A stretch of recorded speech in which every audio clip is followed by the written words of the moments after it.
हिंदी शिक्षण कक्षा षष्ठ 6th क्लास की हिंदी वसंत पाठ 13 मैं सबसे छोटी हूँ। आइए इस पाठ का अध्ययन करते हैं। ये कविता सुमित्रानंदन पंत जी द्वारा रचित है।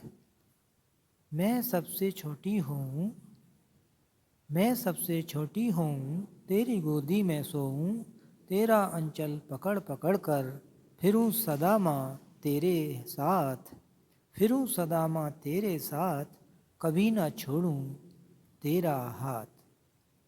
मैं सबसे छोटी हूँ, तेरी गोदी में सोऊं, तेरा अंचल पकड़ पकड़ कर फिरूं सदा माँ तेरे साथ, कभी न छोड़ूं तेरा हाथ। प्रस्तुत कविता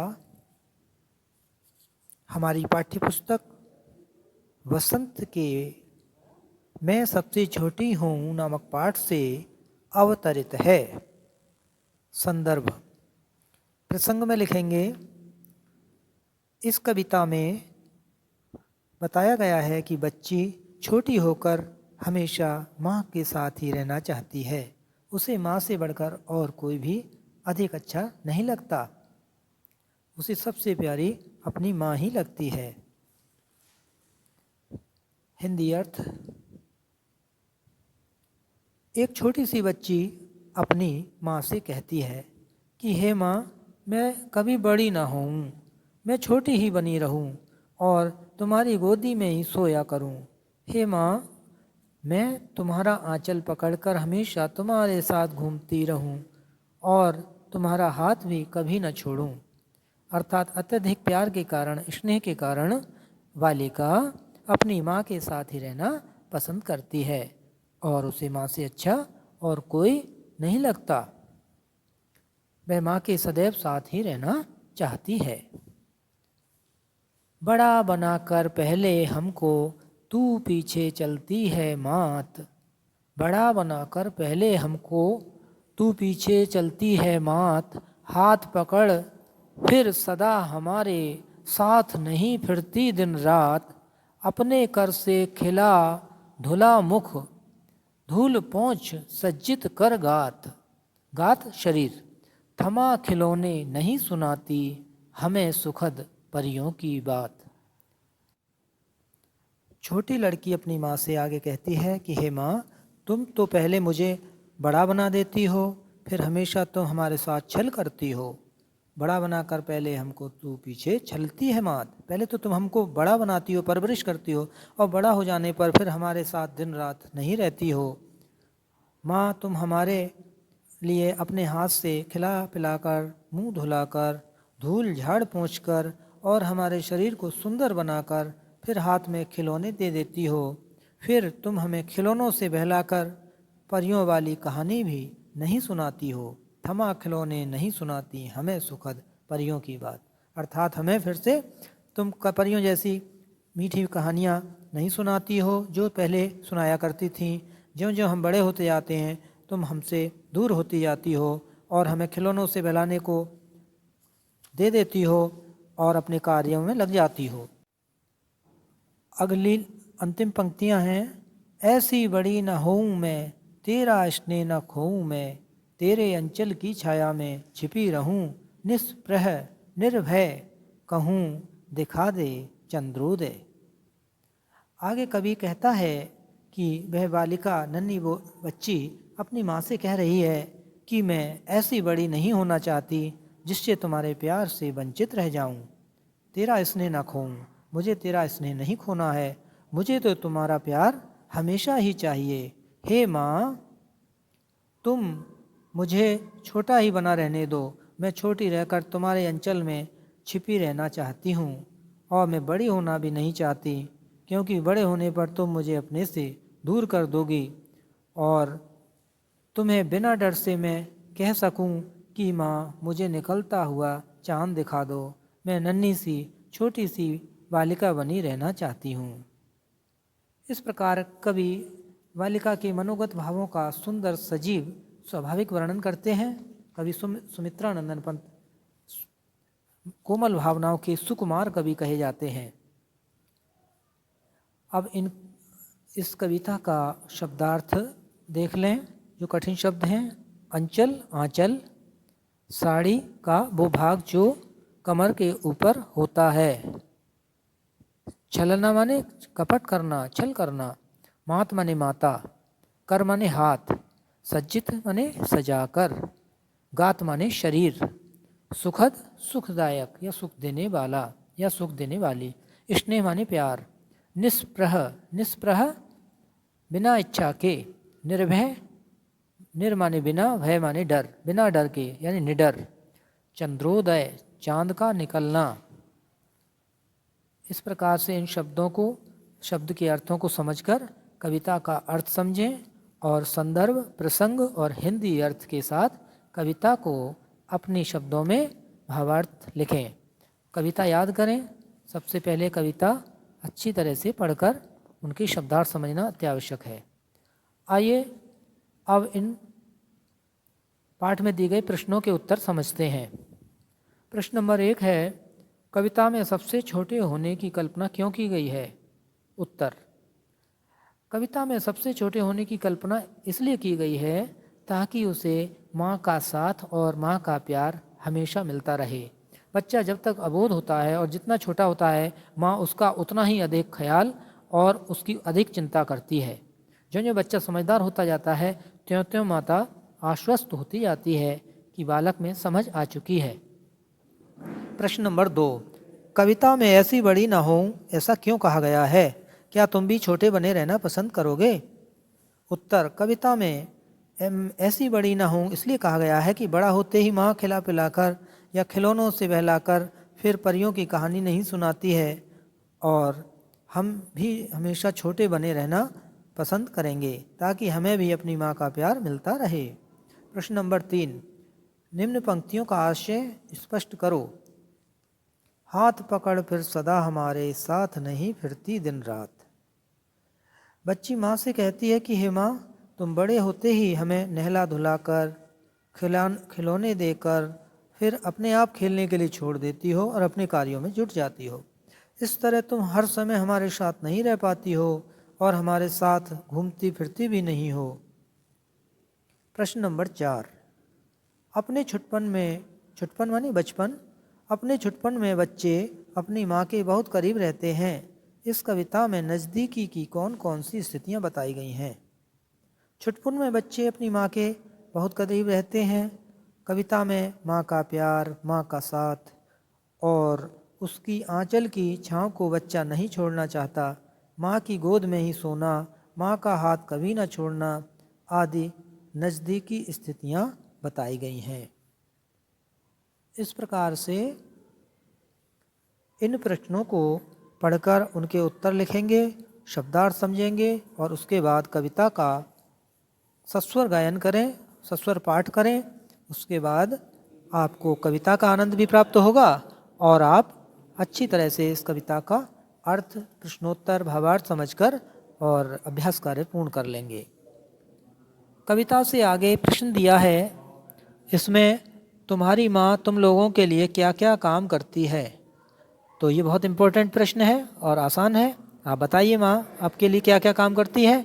हमारी माँ हमारे लिए खाना बनाती है, हमें खिलाती पिलाती हैं, नहलाती हैं, धूल झाड़कर हमें सुंदर बनाती हैं, हमारी स्वच्छता करती हैं और कहानी सुनाती हैं, खिलौने देती हैं, खाने पीने की अच्छी चीज़ें देती हैं, फिर हमें सुला देती हैं आदि कार्य करती हैं। ये क्यों कहा गया है कि बड़ा हो बनाकर माँ बच्चे को छलती है? बड़ा बनाकर माँ बच्चे को छलती है इसलिए कहा गया है क्योंकि बड़ा होने पर माँ दिन रात हमारे साथ नहीं रहती है। माँ अपने हाथों से खिला पिलाकर, मुंह धुलाकर, धूल पोंछकर हमारे शरीर को सुंदर नहीं बनाती, ना ही हमें खिलौना देती है और ना ही खिलौनों से बहलाकर परियों वाली कहानी सुनाती है। हमें अपने आप खेलने के लिए छोड़ देती हैं। अपनी प्रश्न नंबर 3 है कविता से आगे, उन क्रियाओं को गिनाइए जो कविता में माँ अपनी छोटी बच्ची या बच्चे के लिए करती हैं। माता अपने बच्चे के लिए क्या क्या काम करती हैं, वही प्रश्न है। माँ अपने छोटे बच्चों को गोद में सुलाती हैं, दिन रात बच्चे के साथ रहती हैं, वह अपने हाथों से खिलाती पिलाती हैं, मुँह साफ करती हैं, धूल झाड़ पोंछ करती है, बच्चे के शरीर को सुंदर बनाकर हाथ में खिलौने देती है और कहानी सुनाती है आदि क्रियाएं माँ अपने छोटे बच्चे के लिए करती है। इस प्रकार से ये बहुत महत्वपूर्ण प्रश्न है और आप जैसा कार्य व्यवहार में देखते हैं वही आप प्रश्न का उत्तर बनाकर लिख सकते हैं, बहुत आसानी रहेगी। जैसे तुम्हारी माँ तुम लोगों के लिए क्या काम करती है, तो आप इसको रटने की आवश्यकता नहीं है, आप अपनी सोच समझ से जैसा व्यवहार देखते हैं उनको आप लिख सकते हैं। इससे आपकी चिंतनशील क्षमता बढ़ेगी। रटने की पद्धति ना अपनाएं। माँ क्या काम करती है? माँ हमारे लिए खाना बनाती हैं, हमें खिलाती हैं, पिलाती हैं, नहलाती हैं, हमारे लिए तौलिए से पहुँचकर हमें सुंदर वस्त्र पहनाती हैं और हमें अच्छी अच्छी बातें सिखाती हैं और कहानियाँ सुनाती हैं और अच्छे अच्छे प्यारे से खिलौने देती हैं और हमें सुला देती हैं और हमें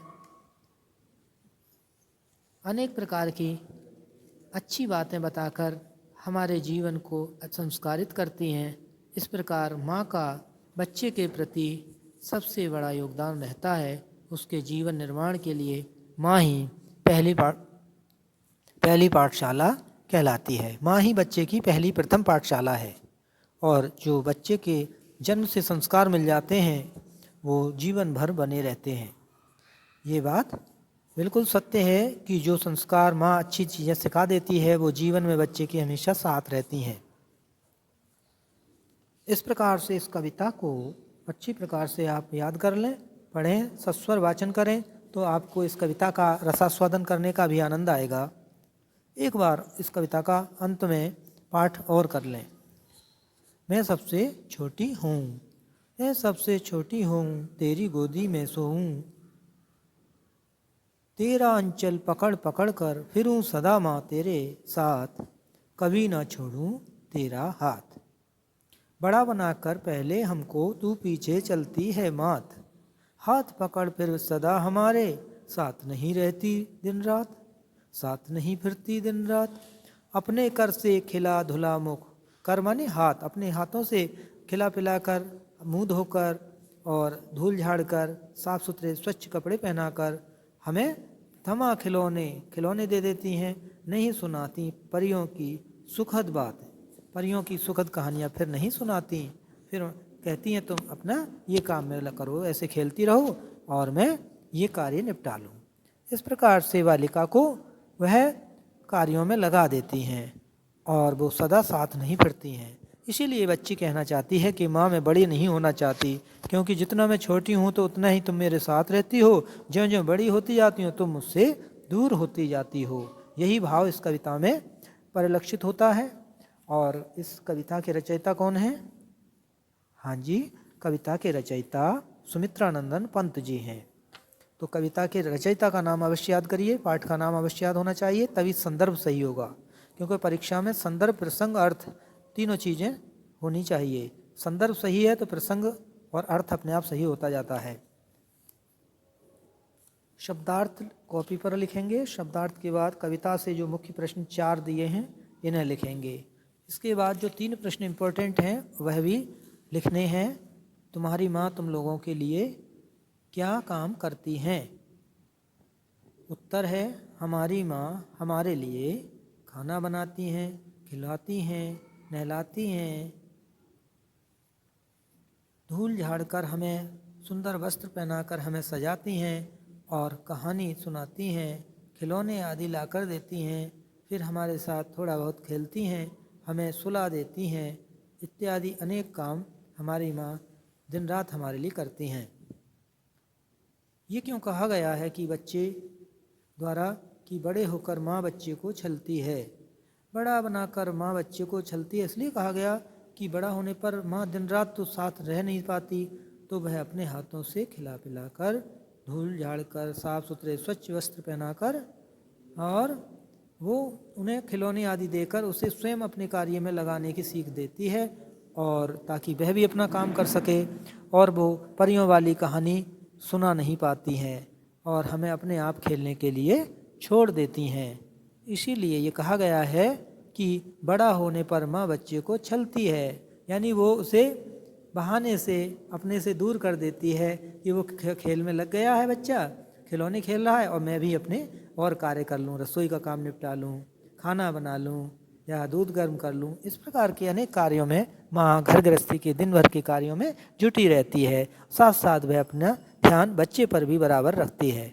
परंतु ये कहा गया है कि माँ बड़ा होने पर बच्चे को छलती है, अर्थात वह अपने कार्यों को भी करती रहती है और वो हर समय फिर माँ बच्चे के साथ नहीं रह पाती। इसीलिए कवि ने ये सब बातें ध्यान में रखकर ही इस कविता में इन शब्दों का प्रयोग किया है। मैं सबसे छोटी हूँ तेरी गोदी में सो। जितने बच्चा छोटा होता है उतना ही उसे कोई चिंता नहीं होती, किसी प्रकार की कोई उसे सोचने विचारने की समस्या नहीं होती। वह केवल माँ पर आश्रित होता है और माँ उसका ही ख्याल सबसे अधिक रखती है। इसीलिए बच्चा निश्चिंत रहता है और जरा सी भी समस्या आदि होने पर तुरंत माँ के पास दौड़कर पहुँच जाता है। मैं सबसे छोटी हूँ तेरी गोदी में सोऊं, तेरा अंचल पकड़ पकड़ कर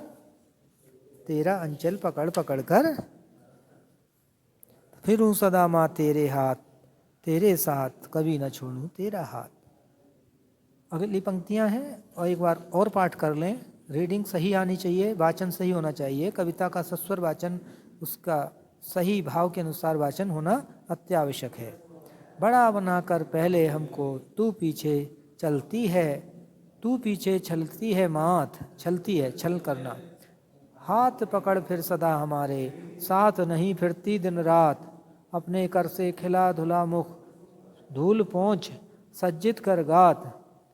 थमा खिलौने नहीं सुनाती हमें सुखद परियों की बात, नहीं सुनाती फिर परियों की कहानियाँ हमें नहीं सुना पाती, अपने कार्यों की चिंता में लग जाती है, फिर हमें ये कहानियाँ सुनने को नहीं मिलेंगी। इसलिए बालिका कहती है कि मैं बड़ा होना नहीं चाहती माँ, मैं तो नन्ही सी बनी रहना चाहती हूँ, ताकि तुम मुझे खूब सुंदर सुंदर वस्त्र पहनाकर खाने को अच्छी चीज़ें देती रहो और मीठी मीठी कहानियाँ लोरी सुनाती रहो और मैं तुम्हारा आंचल पकड़कर सदा तुम्हारे साथ रहूं, तुम्हारा प्यार पाती रहूं, तुमसे बिल्कुल भी दूर नहीं हूँ और सदैव तुम्हारे प्यार को, स्नेह को मैं पाती रहूं और ऐसी बड़ी ना हूँ, ऐसी बड़ी होने से मुझे कोई लाभ नहीं जिससे कि तेरा प्यार कम हो जाए, तेरा स्नेह नहीं खोना चाहती, तेरी अंचल की छाया।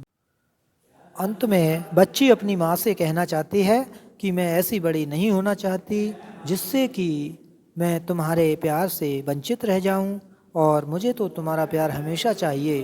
हे माँ, मैं छोटी रहकर ही अच्छी हूँ और तुम्हारे आंचल से छिपकर तुम्हारे पास रहना चाहती हूँ और बिना डर के कह सकूँ कि माँ मुझे निकलता हुआ चाँद दिखा दो।